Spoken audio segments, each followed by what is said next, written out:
these people had one thing in common. They knew they had it in themselves. They knew they could be something beyond where they were. They were willing to put their time, their energies to better themselves. What you really could do with more skills, it's just remarkable. So I would like to just tell you a couple of short stories, and we'll draw maybe a couple of lessons from them. I would like to tell you of two women that each sold a business to Berkshire Hathaway, to me actually, for many, many, many millions of dollars. Both of them started with $2,500. By a coincidence, it was the exact same amount. It was everything they had in the world. And one of them was a woman who landed in Seattle in 1917, couldn't speak a word of English, had a tag around her neck. The tag said Fort Dodge, Iowa. The Red Cross got her to Fort Dodge, where she was reunited with her husband who had come to the country a couple of years earlier. And she lived in Fort Dodge for 2 years. And as she put it, she felt like a dummy.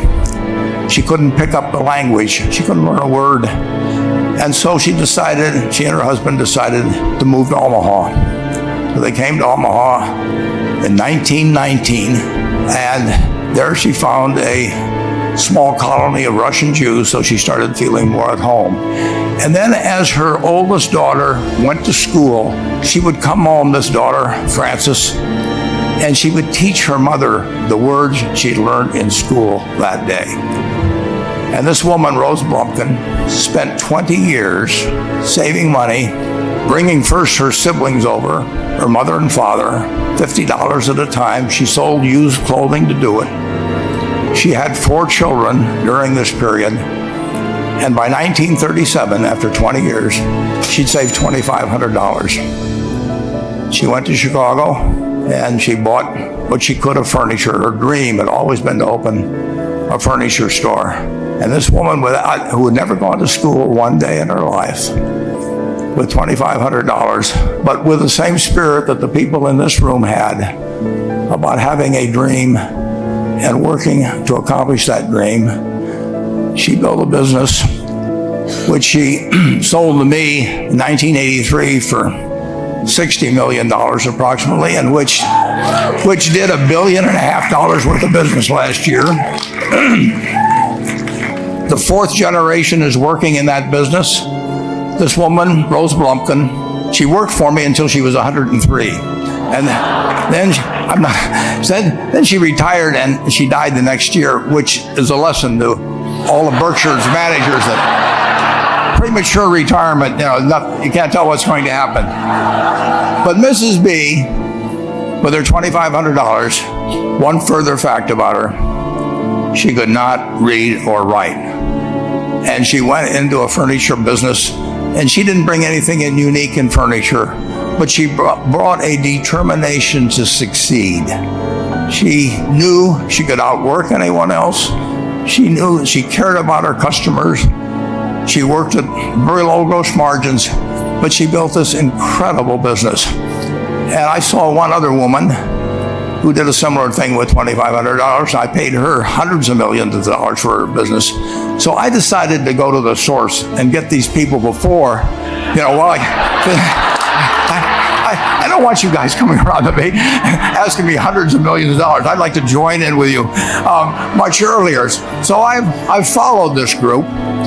And today I'd like to tell you about one other small business person. This person, I went to buy his business from him, and he turned me down, which was very wise.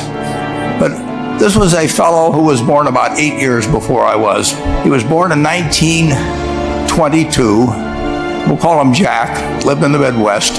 He was a pretty good athlete, didn't like school much. And I'm going to tell you one thing early in the story. Maybe you can figure out who the guy was. The company he built hires more college graduates each year than any other company in the United States. And this fellow, who was destined for this but did not know it, Jack, went to college for a year and then dropped out. He really wasn't that interested in school. And the year he dropped out was 1941. And when the the United States became under attack. He went down to the Army Air Force recruiting station, volunteered, and they turned him down because he had hay fever. So he went over to the Navy and again volunteered, and they took him. They put him on an aircraft carrier. He flew small fighter planes during World War II, got 2 distinguished flying crosses from the Navy, and then he came back to the Midwest. So now we've got a young guy, probably by this time he would be 23 or 24 years old. And the interesting thing is, he got back to the Midwest, and he actually kind of went from one job to another for a short period of, or not such a short period of time. And he finally became a used car salesman at a Cadillac dealership in St. Louis, Missouri. And at age 35, having moved up in the organization, the sales organization, he said to his boss, "Could I go into car leasing business with you?" The boss said, "Well, if you'll cut your salary in half and you'll come up with," I think it was $25,000, which he borrowed, "we can become partners in a car leasing company." So my friend Jack started at age 35 in the car leasing business. And he had 7 cars. It was pretty slow. In fact, one of the things he did was whenever the phone rang, he let it ring 3 or 4 times so people would think that he was very busy answering other phones. And of course, it was the only call he was going to get all day. So his first venture was okay, but it wasn't really going to go anyplace. And there's a lesson in this for all of us. At age 40, he decided, with 17 vehicles, 17 cars, he was going to go into competition in the rent-a-car business. So now he's taking on Hertz and Avis and National and people like that who have hundreds and hundreds of thousands of cars. And he's got 17 cars, and his cars aren't any different than theirs. I mean, he's buying them from General Motors or Ford or Chrysler. And he can't get the airport locations. Those companies have them all sold up. But he was determined that he would basically offer the customer, can't offer him a different car, but he can offer them friendlier service than they've ever seen. And so he started a company. He named it after the battleship that he'd flown from in the Pacific, which was the USS Enterprise. And he died about a year and a half ago. But when he died, his rent-a-car company, starting with those 17 cars, was worth more than Hertz and Avis and all the rest of the rental cars put together. The man's name was Jack Taylor, and his son, Andy Taylor, is a good friend of mine, runs the business now.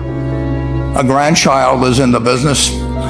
They'll probably be a 4th generation along the line. So this man in the United States, he didn't invent artificial intelligence. You know, he didn't do anything that, just like Mrs. B selling furniture, I mean, that any one of us could have entered those businesses. But he lived by the creed, basically, of delighting his customers and working with people and establishing the relationship with them so that they in turn would want to delight the customers. He couldn't go out there and take care of every rental car possibility, but he learned how to project himself and his attitude toward his fellow man and his desire, to make a friend out of every customer.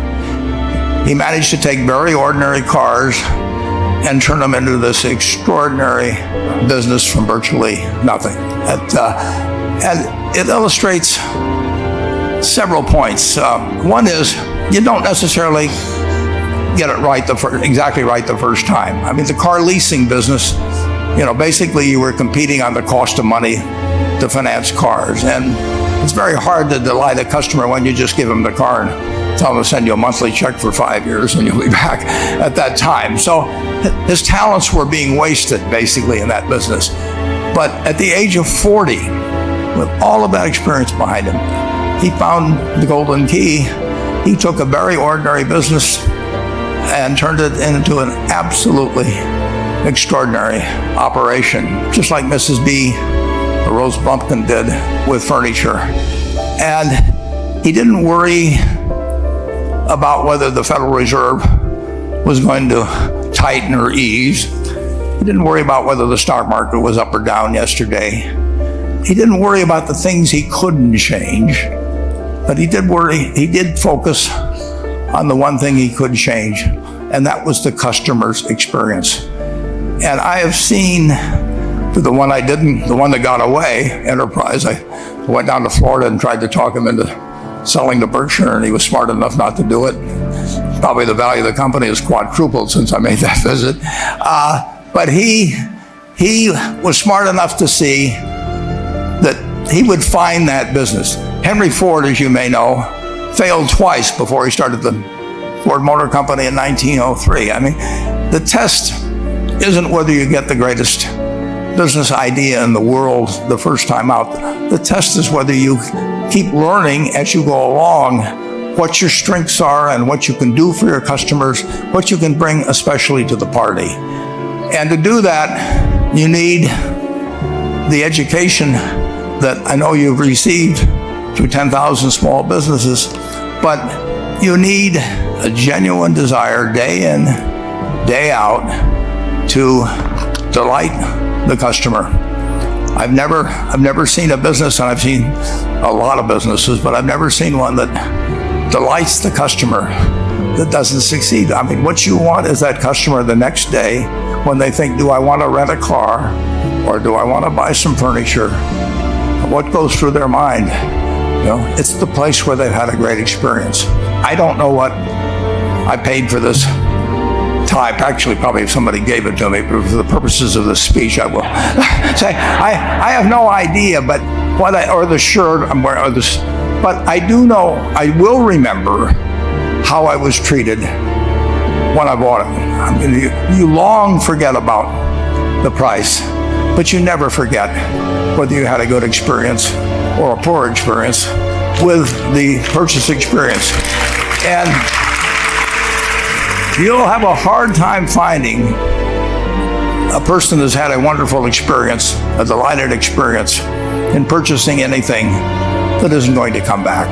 And similarly, if the memory is of rudeness, indifference, whatever it may be, they're never going to come back. And as a small business owner, and as you grow, you have to not only be able to project that interest in people's well-being, in delighting them yourself, but you have to do it through other people. And you won't be able to do it through people who themselves do not feel they're being fairly treated, that their views aren't appropriately considered. So you really do have to learn to multiply yourself through other people. And I advise the young people that come to Omaha. We have a number of classes. The key is to, certainly in terms of your personal life, the most important decision you'll make is the spouse that most of you will likely have. And it's very important to surround yourself with people that are better than you are. You are going to move in the direction of the people you associate with. So you constantly, I've been enormously lucky in that respect. I mean, I've just had teachers and friends and a spouse that really was a better person than I was. And I had enough sense to learn from these people that life went better if you behaved better yourself. It took a while. So I advise you to seek out, as your partner in business, your partner in life, whatever it may be, look for the people that actually are examples to you rather than somebody that you think you need to straighten out yourself. And simple rules like that, delighting customers, working through other people, associating with people that will cause you to move in a better path than you might otherwise have, they will take you so far in life that it's hard to believe. I mean, They took Rose Blumpkin without being able to speak a word of English, couldn't read or write, and they took her to what is now a $1.5 billion business. And incidentally, there's been no money put in it since the $2,500. That's been the total capital paid into the Nebraska Furniture Mart. And I think if you looked at Enterprise, I don't know their books the same way, but my guess is that very little equity capital has been added to Enterprise over the years. The business built on itself. So I want to tell you, I admire this group enormously. When I met Dr. Mello's class on September 22nd, 8 years ago, I was thrilled. And I admire people that are doing what you have done.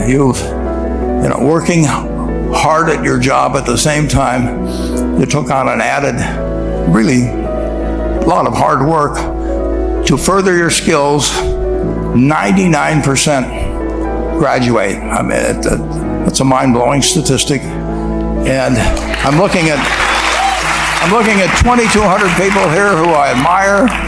I'm cheering for you, and I can tell you the best is yet to come. Thank you.